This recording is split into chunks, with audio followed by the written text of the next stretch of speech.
이번 시간은 요한계시록 제 7강이고 요한계시록 5장입니다. 5장 전체인데 그래서 따로 설명 필요 없이 바로 5장 들어가겠습니다. 5장 1절부터 또 내가 보좌에 앉으신 분의 오른손에서 한 권의 책을 보았는데 안팎으로 기록되었고 7인으로 봉해졌더라. 내가 큰 음성으로 선포하는 힘세난 천사를 보았는데 누가 그 책을 펴며 누가 그 봉인들을 떼기에 합당한가라고 하더라. 하늘이나 땅이나 땅 아래에서 그 책을 펴거나 볼 수 있는 사람은 아무도 없더라. 그 책을 펴거나 읽거나 또는 그것을 볼 만한 사람이 아무도 보이지 않기에 내가 심히 울었더니. 일단 여기까지. 7인으로 봉해졌다 하는 뜻이 무엇일까요? 이것에 대해서 설명하고 가겠습니다. 7이라는 숫자가 완성의 숫자이기도 하고 하나님의 숫자인데, 그렇다면은 성경 자체일 수도 있고 아니면은 성경에서 특정한 어떤 책을 말할 수도 있습니다. 다니엘서라고 보기도 하고 계시록이라고 보기도 합니다.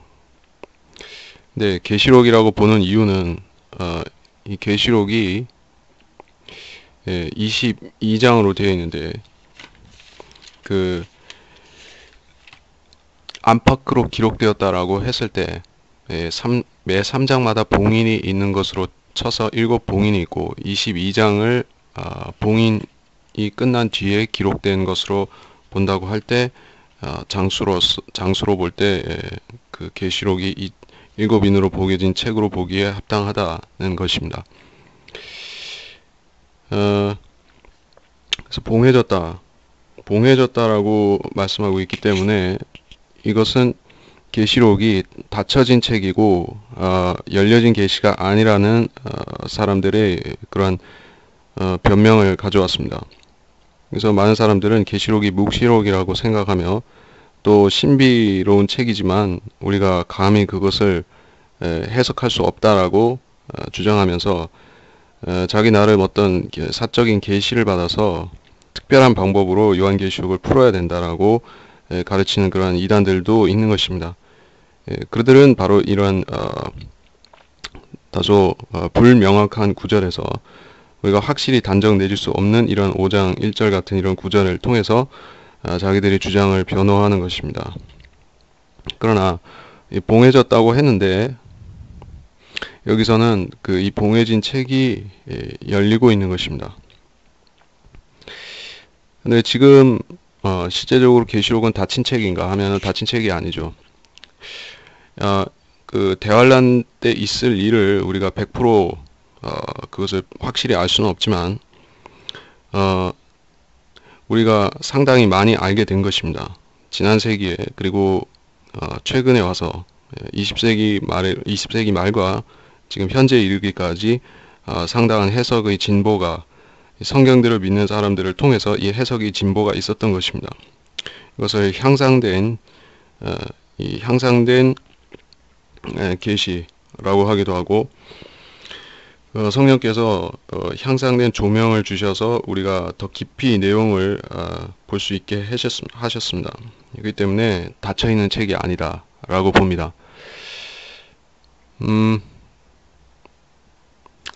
그래서 이 책을 그래서 2절로 내가 큰 음성으로 선포하는 힘센 천사를 보았는데 누가 책을 펴고 봉인을 떼기에 합당한가? 그럴 사람이 하늘이나 땅이나 땅 아래에서 없다라고 말씀하고 있습니다. 열거나 이 책을 읽거나 해석할 수 있는 사람이 없다. 이게 참 해석하기 힘든 말씀이죠. 계시록이 그렇다고 보면은 묵시록이라는 것을 인정하는 것이 되고 심지어 이게 7봉인의 책이 성경 전체라고 하면 성경이 그렇게 우리가 봉해진 책으로서 알 수가 없는가 하는 이해 못할 결론으로 가게 되죠. 그래서 계속 읽어야 되겠습니다. 3절에 하늘이나 땅이나 땅 아래에서 그 책을 펴거나 볼 수 있는 사람은 아무도 없더라. 4절에 그 책을 펴거나 읽거나 또는 그것을 볼 만한 사람이 아무도 보이지 않기에 내가 심히 울었더니. 요한이 그렇게 울었는데 요한이 이 책을 얼마나 깨닫고 알고 싶어 했는가. 요한 자신이 계시받은 이 요한계시록이라고 하면은 계시록이라고 하면은 우리가 요한의 입장에 자신을 대입시켜서 볼 때 얼마나 답답할 것입니까? 요한이 직접 계시를 받았어요. 모든 것을 다 보았고 본 것을 증거했는데 직접 계시를 받은 요한 자신도 이게 무슨 말인지 이해하기가 난망했던 것입니다. 그럴 수밖에 없는 것이 이것이 계시록이라는 전제 하에서 말하는 것인데, 그래서 요한은 자기가 이해할 수 없는 미래의 사건들을 많이 보았습니다. 요한 당시에 그러한 그 지식적인 배경으로 가지고는, 상식이나 지식을 가지고는 이해하기 힘든 미래적인 것들을 많이 보았습니다. 이 시대 끝에 있을 일들이니까 요한은 모르는 것들이 참 많이 나왔을 것입니다. 그때는 비행기도 전기도 없었고, 예, 그 인공위성도 없었고, 예, 기차도 없었고, 자동차도 없었고, 휴대폰도 없었고, 예, 없는 게 대부분이죠. 근데 지금 이 시대 끝에는 요한 당대에 없었던 것들이 수많은 것들이 있고, 또 이런 것들 때문에 요한이 그 계시록을 어떤 상징적으로 기록할 수밖에 없었다라고 주장하기도 합니다. 근데 그것은 아니고, 하나님께서 우리도 이 계시록을 봐야 되지만은 우리 이전에 있었던 사람들, 사도 요한 이후로 우리 시대에 이르기까지 살았던 1900년 동안에 살았던 그러한 사람들도 다 계시록을 읽어야 되기 때문에 주님께서 그들에게 다 이해할 수 있도록 그런 평이한 문장으로 주신 것입니다. 예, AD 1000년에 살았던 사람에게 우리 시대의 이 용어들을 가지고 이 시대에 사용하는 용어를 가지고 기록했으면 이해하지 못하겠죠. 예, 그러면 그것이야말로 이 계시록이 닫힌 책이 되어버린 것입니다. 모든 사람이 그 지식이 많거나 적거나 아니면은 문명화되었거나 아니면 야만인이거나, 예, 그 미개인이거나 간에 다 이 계시록을 읽을 수만 있으면은 이걸 이해해야 됩니다. 예, 그것이 이 계시록이 기록된 목적이기 때문에 계시록이 열린 책이 되기 위해서 이 책은 전문 용어를 사용할 수가 없었던 것입니다. 전문 기술 용어 이런 걸 사용하지 않는 것입니다. 그래서 요한은 울었는데 거기서 끝난 것이 아니라 5절부터 그 장로 가운데 하나가 나에게 말하기를 울지 말라. 보라, 유다지파의 사자인 다윗의 뿌리가 이겼으니 그 책을 펴고 또 그 책의 7 봉인을 때리라고 하더라. 이에 내가 보니 보라, 보좌 내 짐승의 한가운데와 장로들의 한가운데 도살당하였던 것 같은 한 어린 양이 서 있는데 7 뿔과 7 눈을 가졌더라. 그 7 눈은 온 땅에 보내심을 받은 하나님의 7 영이라. 그가 와서 보좌에 앉으신 분의 오른손에서 그 책을 취하더라. 그가 그 책을 취하니 네 짐승과 24 장로가 각자 하프와 향으로 가득한 금오리병들을 가지고 그 어린 양 앞에 엎드렸으니 그 향은 성도들의 기도라. 24 장로 가운데 하나가 요한에게 와서 이 책이 닫힌 책이 아니라 열릴 것이라는 사실을 알려줍니다.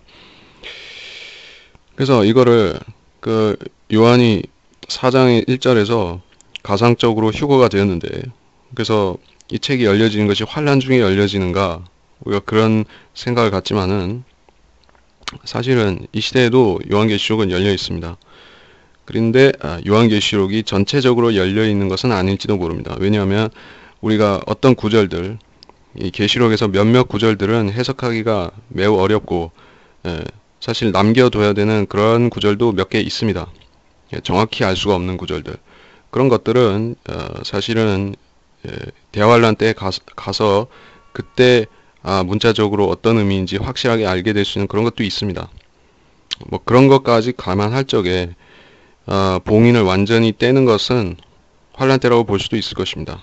그러나 그럼에도 계시록의 대부분의 내용은 우리도 알 수가 있는 내용들입니다. 유다지파의 사자, 짐승 중에서 그 사자를 말하는 것이죠. 그래서 그 예수 그리스도는 사자다, 사자와 같다. 그리고 사탄도 우는 사자와 같이 삼킬자를 찾아다니는 그러한 짐승으로 묘사가 된다는 것입니다. 베드로전서 5장 8절에.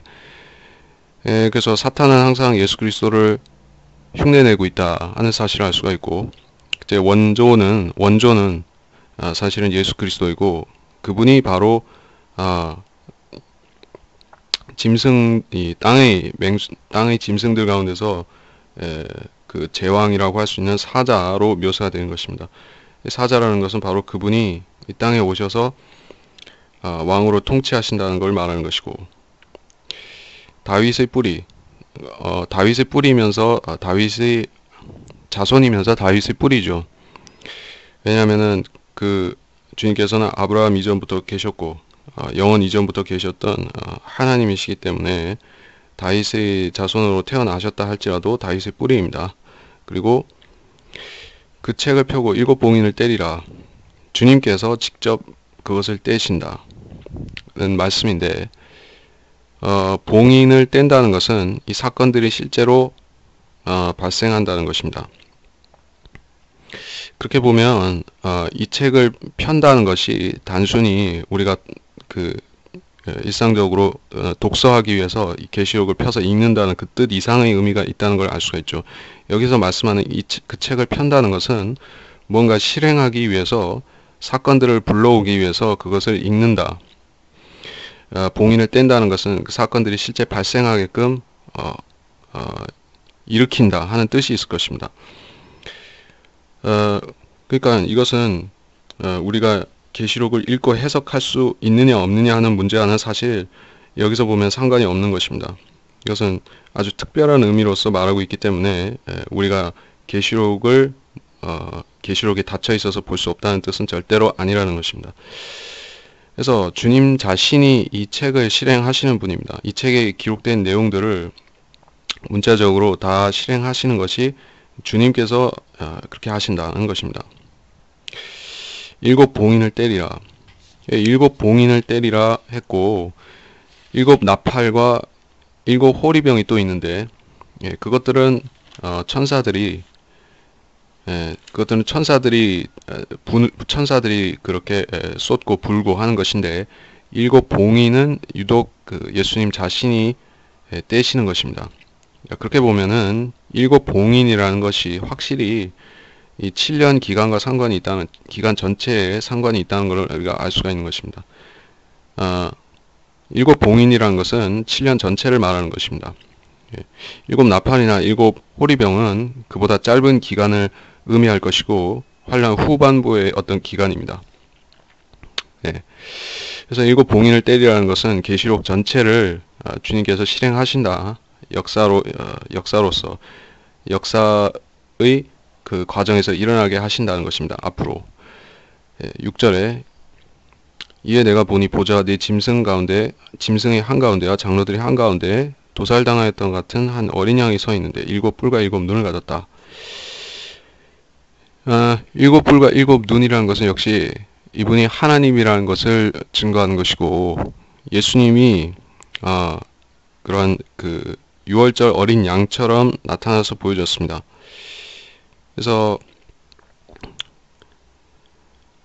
주님께서 특정한 목적을 가지고 이러한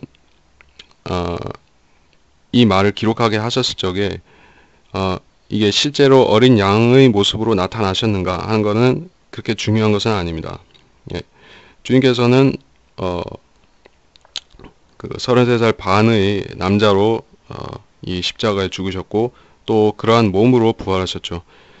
그런데 주님께서 십자가에 죽으셨을 때 그분은 6월절의 어린 양과 똑같이 되신 것입니다. 자, 이것이 상징과 실제라고 할 때 우리가 이런 데서는 우리가 의미를 이게 강조되는 의미를 취해야 되는 것이지 이것을 1대1로 적용하려고 애쓸 필요는 없다는 것입니다. 어쨌든 주님께서는 어린 양이시고 도살당하였던 같은 그런 어린 양이시다. 그리고 또 일곱 눈이 강조되는데 이것이 하나님의 일곱 영이라고 말씀하고 있습니다. 온 땅에 보내심을 받았다. 온 땅에 보내심을 받았다라고 말씀하고 있는데, 주님께서 오순절에 성령을 보내주셨고, 성령께서 지금 그리스도인의 몸 안에 계시니까, 그리스도인들의 몸 안에 계시기 때문에 온 땅에 보내심을 받아서 계신 것이죠.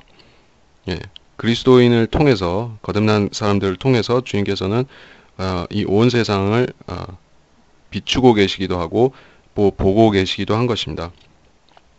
예, 성령께서 바로 하나님의 눈이시다 하는 사실을 우리가 알 수가 있고, 예, 성령께서 우리 안에 계시는데 무슨 어떤 그 지성이나 의지나 지성이나 감정이나 이런 것이 없는 그런 힘으로 힘이나 영향력 같은 것으로 우리한테 간접적으로만 무슨 영향을 끼치고 그러한 존재가 아니라 그분께서는 실제로 인격이시고 말도 하시고 감정도 있는 그런 인격체인 삼위일체 하나님이라는 사실을 우리가 제대로 알아야 되는 것입니다. 그리고 그 성령을 통해서 우리 안을 또 비춰보시고 세상도 우리를 통해서 또 세상도 보시는 것입니다. 성령께서는 그렇게 하실 수가 있고 그래서 우리가 성령에 대해서 우리 안에 내주하신 성령에 대해서 오해할 수 있는 부분이 많이 있습니다. 특히 은사주의 영향력을 하에 있는 사람들은 성령에 대해서 거의 모르는 것입니다. 예. 성령에 대해서 모르는 것은 사실 성령께서는 요한복음 3장에서도 말씀하셨듯이 바람과 같이 역사하시고 또 다른 데서는 물과 같이 또 이런 공기와 같이 물과 같이 역사하시기 때문에 사람은 잘 모를 수도 있습니다. 그러나 기본적인 사실은 알아야겠죠. 성령께서는 인격이시라는 것은 우리 안에서 지금 인격적으로 역사하신다는 사실은 알아야 됩니다. 예, 그렇지 않으면은 성령이 아닌 유사한 다른 악령을 착각할 수도 있다는 것입니다. 7절에 보좌에 앉으신 분의 오른손에서 그 책을 취하더라. 아버지 하나님께서 계시록을 그분께 주셨는데 그래서 계시록을 받으신 주님께서 그것을 펴시고 봉인들을 떼십니다. 그러면 대환란이 시작되는 것입니다. 그래서 이 책을 취하시는 시점이 바로 대환란이 되겠죠. 책을 취하여 여는 것이 바로 대환란이 되겠죠. 그래서 그가 그 책을 취하니 네 짐승과 24 장로가 하프와 향으로 가득한 금 호리병들을 가지고 이 호리병이 여기도 나오는데 이 호리병 안에는 재앙들이 들었겠죠. 향한 성도들의 기도라 이렇게 되어 있습니다. 이 계시록에서 성도들이라고 말할 때는 특별히 환란 때 믿고 환란 때 순교하는 그런 성도들을 말하는 것입니다. 그래서 호리병 속의 향이다. 근데 우리도 성도니까 우리도 계시록을 믿죠. 그리고 우리도 계시록을 믿고 또 이 계시록에 나온 내용들이 이루어질 것이라고 진심으로 믿고 기도하는 자기 소망을 담아서 기도하면 그 기도는 향이 되어서 주님 앞에 올라가겠죠. 근데 교리적으로는 환란 때 성도들이 복수를 위해서 기도를 하는 그런 시편에 나오는 복수의 기도와 같은 기도인 것입니다. 그래서 이 기도의 내용은 주님께서 곧 재림하여 주시기를 바라는 그 내용이 주를 이룰 것입니다. 주님께서 재림하시기를 원하는 기도는 바로 이 대환란이 속히 끝나게 해달라는 그런 내용도 있을 것이고 천년왕국이 세워지고 이 서원들을 갚겠다는 그런 기도도 있을 것입니다. 기도의 내용이 궁금하다면은 우리가 계시록을 좀 더 자세히 공부해 보면 이해할 수가 있고, 자 그러자 9절에서 그들이 새 노래를 부르며 말하기를 주께서 그 책을 취하시며 그 봉인들을 열기 합당하시나이다. 이는 죽임당하셨던 주께서 하나님께로 각 족속과 언어 백성과 민족 가운데서 우리를 주의 피로 구속하여 우리 하나님 앞에 왕들과 제사장들로 삼으셨으니 우리가 땅 위에서 통치하리다 라고 하니라. 자 여기서 그들이 누구일까? 그들이 새 노래를 부르며 라고 했을 때 앞서 말했던 그 네 짐승 24 장로를 말할 것인데 네 짐승은 사람이 아니니까 일단 제외하더라도 24 장로는 그들에 해당할 수 있겠죠. 그렇게 본다면 이 24 장로는 구약 성도의 대표자라고 단순히 보기는 어려울 수도 있습니다. 신약 성도가 그 중에 특히 사도가 그 중에 12이 포함되었다고 하는 것은 거의 맞다고 할지라도 나머지 12에 대해서는 좀 해석의 여지가 있죠. 환란 성도가 될 수도 있습니다. 네. 여기서 왕들과 제사장들로 삼다는 말씀이 있기 때문에 그런 것입니다. 구약 성도들이 통치자가 된다는 말은 사실 없습니다. 예. 구약 성도들이 왕들과 제사장으로 다스린다는 말씀은 없습니다. 그렇기 때문에 아마도 환란 성도가 스물넷 중에서 있지 않겠느냐 하는 것을 짐작할 수가 있습니다. 근데 우리한테 적용하자면은 이렇습니다. 우리도 각 족속과 언어와 백성과 민족 가운데서 주의 피로 구속하여 성도가 되었죠. 예. 모든 민족 가운데서, 백성 가운데서, 언어 가운데서 우리가 구속받아서 하늘나라의 시민이 되었고 하나님의 아들이 되었습니다. 그러한 독특한 백성이 되었습니다. 그리고 우리도 환란 성도와 마찬가지로 우리도 10절에서와 같이 왕들과 제사장들이 반드시 될 것입니다. 신실하게 섬겼으면은 5고을 받고 10고을 받는 그러한 성도가 되어서 다스릴 것입니다. 땅 위에서 통치하리다. 11절. 또 내가 또 보니 그 보좌와 짐승들과 장로들을 둘러싼 많은 천사의 음성을 들었는데 그들의 수가 만만이요 천천이라. 수억 이상의 그러한 엄청난 숫자의 천사들이 또 둘러싸고 있습니다. 하늘에는 무수한 천사들이 있는데 그들의 숫자는 별들의 숫자와 같고 헤아릴 수 없는 그런 숫자입니다. 그 별들의 숫자와 같은 천사들 중에서 3분의 1이 반드시 타락해서 또 땅으로 내려온다라고 되어 있습니다. 근데 여기서 말씀하는 이 많은 천사들은 물론 거룩한 천사들이고 타락하지 않은 천사들이겠습니다. 기본적으로는 그런 원래부터 천사를 말하는 것이겠지만 우리 그리스도인들 또한 앞으로 부활하게 되면 천사와 같이 되기 때문에 천사처럼 되기 때문에 우리도 이 무리 중에서 포함되어 있을 수 있는 것입니다. 우리를 말할 수도 있는 것이고 12절에 큰 음성으로 말하기를 죽임을 당하신 어린 양이 권세와 부귀와 지혜와 힘과 존귀와 영광과 찬송을 받으시기에 합당하시도다. 또 일곱 가지 단어로 이 어린 양을 찬송하고 있죠. 일곱이 참 중요한 숫자입니다. 그리고 주님께서 이런 것들을 받으시는 때가 이 땅에서 이런 찬송을 받으시는 찬송과 영광과 권세와 이런 것들을 받으시는 때가 바로 천년왕국이죠. 지금은 교회 안에서 또 그러니까 거듭난 사람들 지역교회들 안에서 성도들이 개인적으로 하든지 그렇게 찬송을 하고 있습니다. 수백만의 사람들이 이런 기도와 찬송을 드린다 할지라도 이 지상에서는 여전히 그 주님이 다시 오심을 모르거나 믿지 않거나 또 주님 자체를 안 믿는 사람들, 이 수십억의 사람들이 이런 말을 하지 않죠. 그런데 이것은 하나의 예고편인 이런 지금 우리가 주님께 미리 영광을 돌리는 것은 하나의 예고편인 것입니다. 천년왕국이 오면 그때는 이 지구상의 모든 사람들이 심지어는 자기 뜻이 아니라 할지라도 이렇게 말해야 되는 것입니다. 예. 그분의 원수들까지도 이런 찬양을 드려야 되는 것입니다. 죽임을 당하신 어린 양이 권세와 부귀와 이러한 주님께 찬사를 돌려드리는 것이 지금 우리는 어떤가 하면은 우리가 주님께 이런 감사를 드리고 찬송을 드리고 하는 것은 다 의미가 있는 것입니다. 찬송을 왜 괜히 하는 것이 아니라 그래서 우리가 결국에 그런 것들도 하나하나 따져보면은 어떤 찬송을 드리는가 우리가 어떤 기도를 드리는가 하는 것도 하나하나 따져보면 다 이 하늘에서 면류관과 상과 또 유업과 그런 것이 될 수 있는 것입니다. 다 관련이 있습니다. 그래서 찬송 같은 것도 우리가 함부로 여기면 안 되는 것입니다. 네, 안 해도 되고 뭐 관심 없어도 되고 그런 것이 아닙니다. 나는 찬송에 관심이 없어요. 뭐 이런 사람도 있습니다. 잘 믿는다고 하는 사람 중에서도 성경대로 믿는다고 하는 성도들 가운데서도 찬송에 관심이 없고 흥미 없고 그런 사람은 많습니다. 그런 사람은 개인적으로 기도는 어떻게 드리는지는 잘 모르겠지만 찬송은 안 한다는 것이에요. 예. 저 같은 경우는 찬송을 좋아하는 편입니다.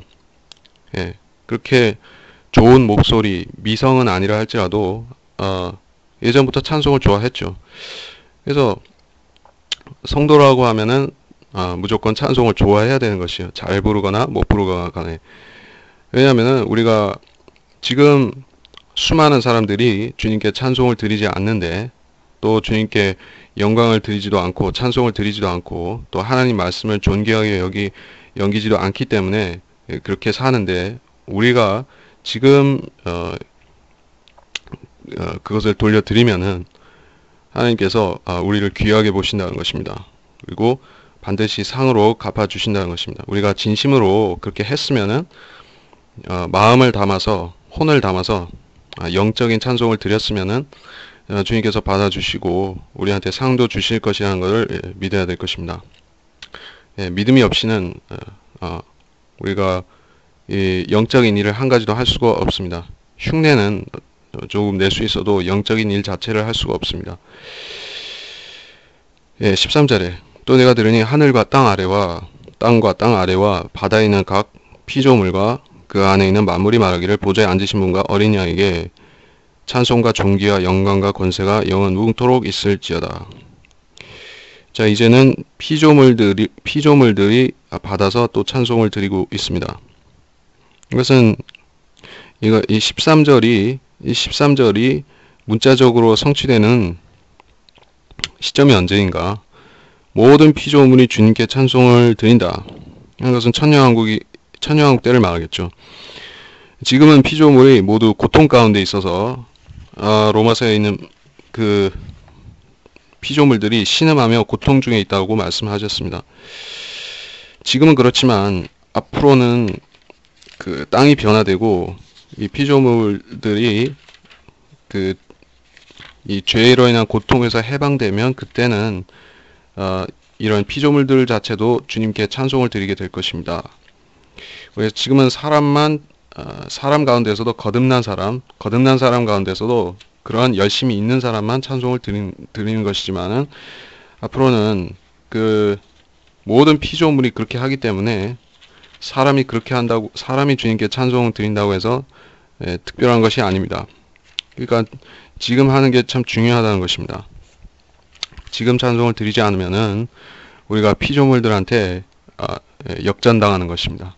우리를 제외한 다른 이런 소나 말이나 고양이나 개나 이런 존재들이 주님을 찬양하는 때가 올 것인데, 우리가 지금 그렇게 하지 않으면은 우리보다 낮은 피조물이라고 생각하는 그것들한테 뒤지는 것입니다. 그러면 안 된다.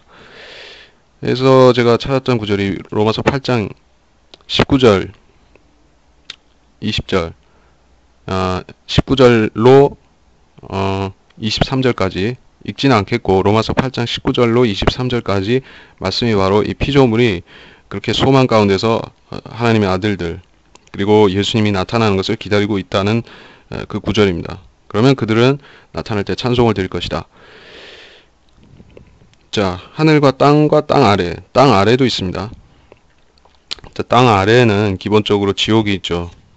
구렁이 있고 지옥이 있고 그런 안 좋은 장소인데 왜 땅 아래에서 찬송을 드릴까 생각을 할 수가 있습니다.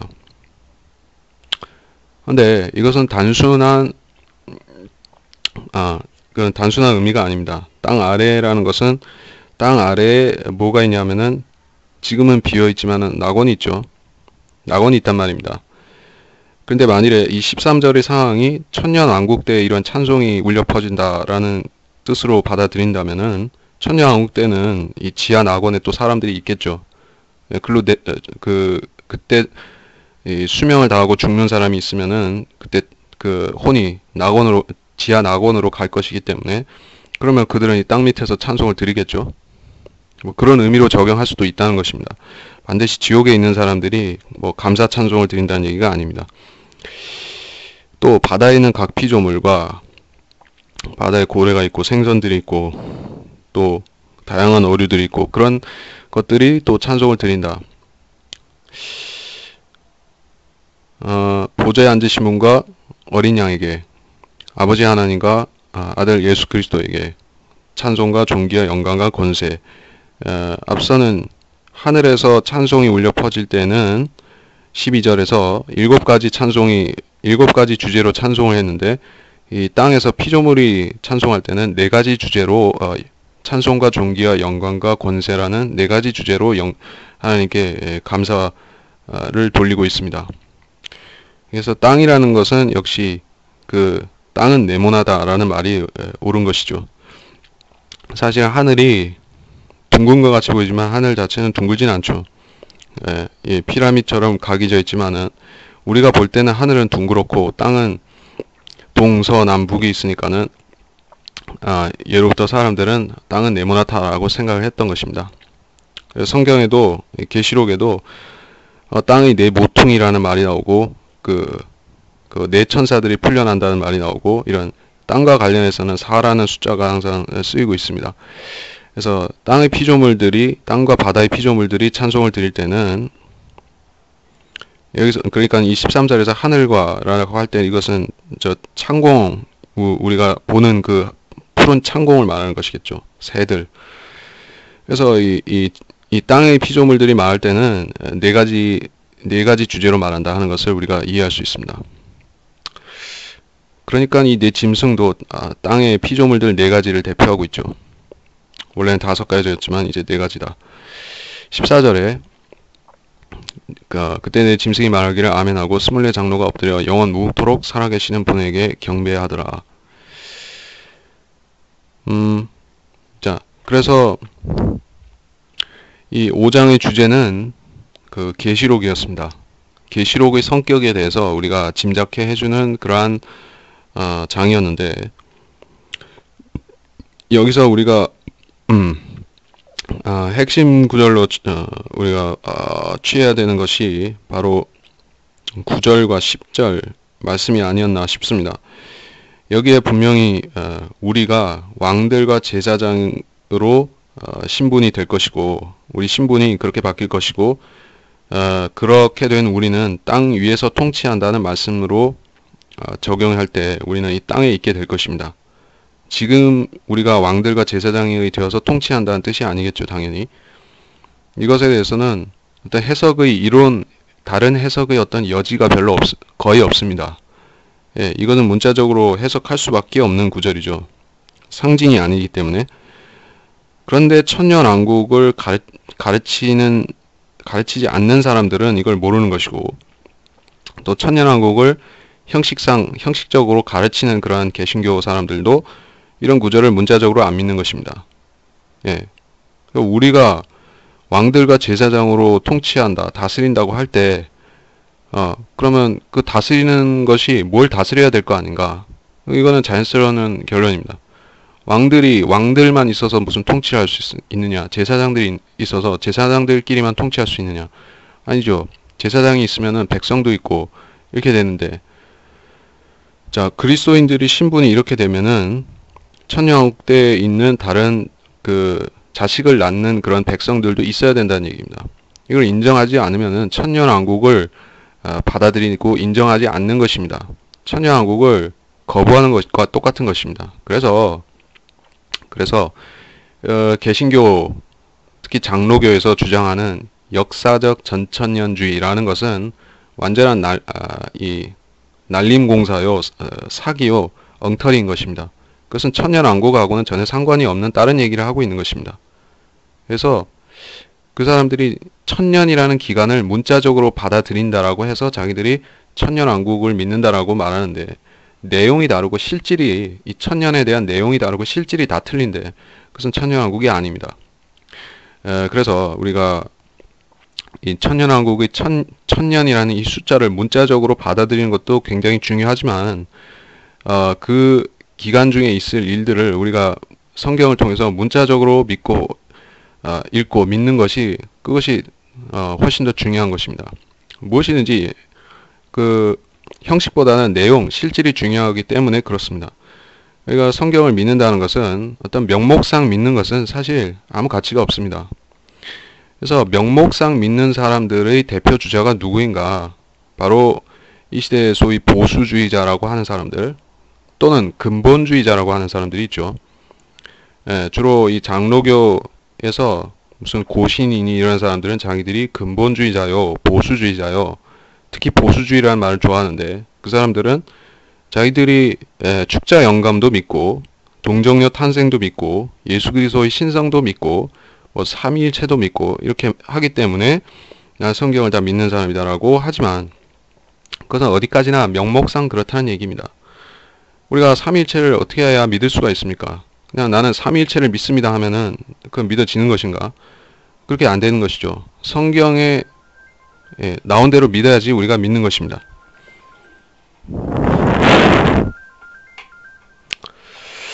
자, 그래서 제가 강조하고 싶은 것은 명목상 믿음보다는 실질이 중요하다. 그 실질과 내용은 성경적이어야만 된다. 그렇지 않고 자기 무슨 신학에 따라서 믿는다고 주장하면은 그것은 헛된 공약에 불과한 것이다 라는 말을 마지막으로 드립니다. 그리고 이번 시간을 마치겠습니다.